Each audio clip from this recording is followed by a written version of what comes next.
and we're just here to introduce our 2020 vintage, our reds, so the Silken, Reserve Cab, and 4 Chords. We're really excited. I know it's been long awaited, but these last 5 years of aging, these wines have turned out beautiful.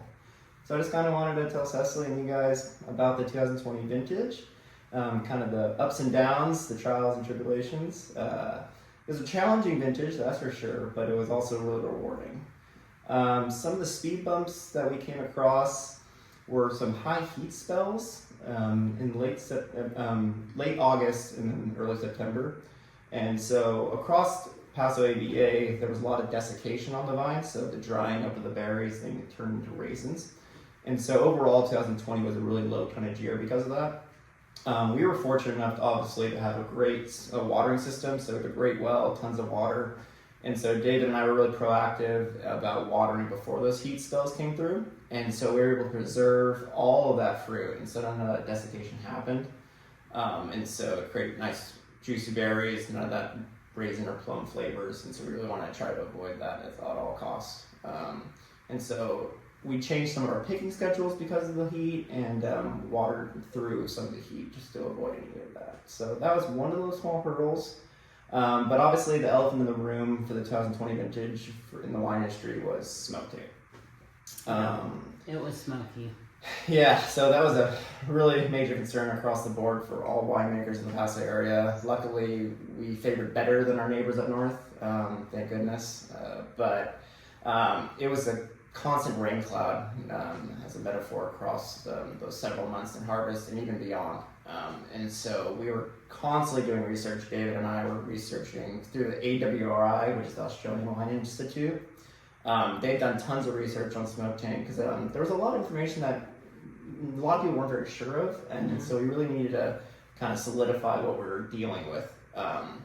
And so what they did is they had control years of all the varieties, so Syrah, Cab, blah, blah, blah. And what they did is these compounds that are in smoke taint are naturally in grapes themselves. And so all your wines will have these compounds just at a lower threshold.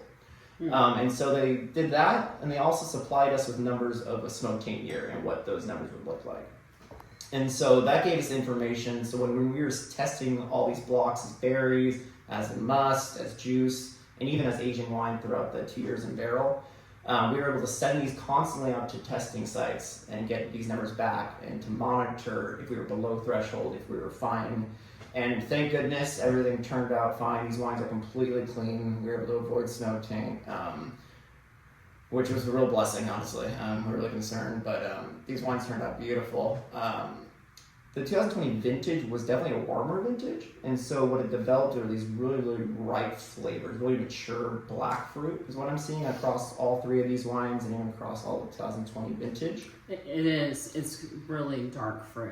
It's almost like mature brooding, kind of black tea, blackberry, plum. Dark chocolate. Dark chocolate, obviously. So that's a really fantastic. It's shaded though, so it doesn't feel hot, it doesn't feel sunny, which I really, really enjoy. I think that's a great attribute of these wines.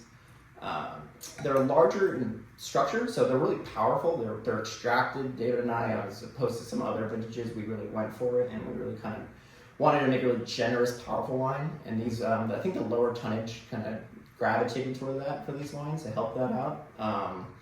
But definitely rich, powerful depth. And the color is opaque. It's these gorgeous black, blue colors. But really, really powerful, rich fruit. We added a little more oak than usual because of that intensity, and we thought these wines could really handle it. So depending on what SKU we're talking about, anywhere from 75% to even 100% in this Reserve Cab, which we're enjoying right now. It turned out fabulous. It really integrated because when the wines are a little bit leaner, not as structurally sound, not as powerful aromatically, they can get dominated by that much oak, and that's what you really got to be careful of.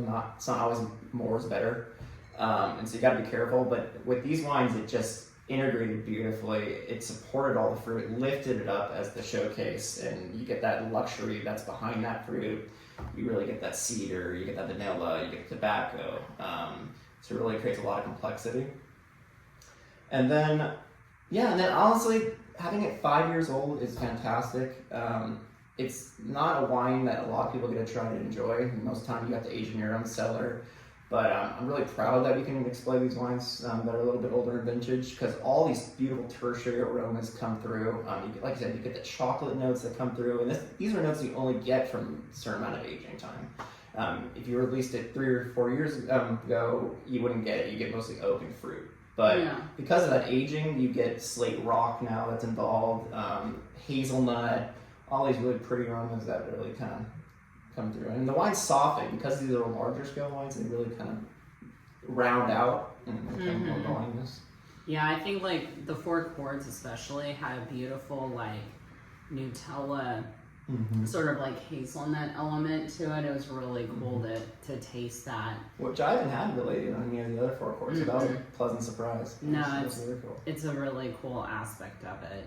And this we're right now enjoying the 2020 Reserve Cabernet Sauvignon, and I've always been a cab girl, so like it's definitely it's a bold cab, which I really enjoy. There's a lot of like complexity in the sense that I'm getting those notes from the oak influence as well as nice dark fruit, and it's really nicely done. And it's exciting because 2020 was a rough year for the entire world. So global pandemic, not to mention that. So I mean, to on top of that, deal with smoke, and I was here for that too. It was intense, and unfortunately, like with smoke taint, if you don't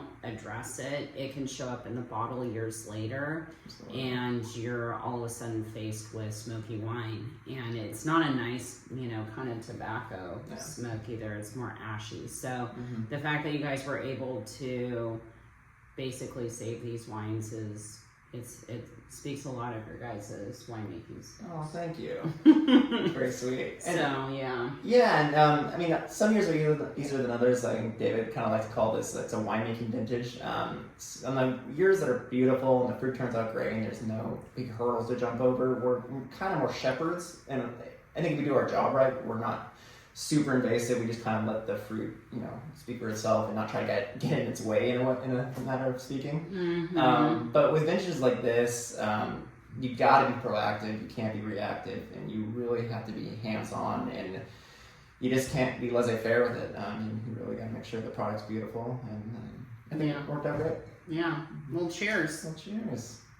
And cheers I hope to you guys enjoy it. Yeah, we hope you enjoy them, and we're excited to release these in your shipment.